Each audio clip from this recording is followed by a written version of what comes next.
Swiggy में cancel order फिर से बाय कैसे करें। यानी आप स्विगी में कैंसिल किया हुआ ऑर्डर फिर से ऑर्डर करना चाहते हो तो इस वीडियो को पूरा देखना।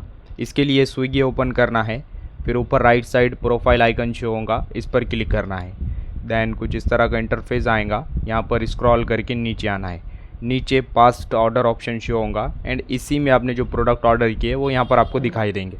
जस्ट आपको कुछ इस तरह के प्रोडक्ट दिखाई देंगे आपने जो ऑर्डर किया है। तो यहाँ पर आपने जो ऑर्डर कैंसिल किया है वो यहाँ पर आपको शो होगा।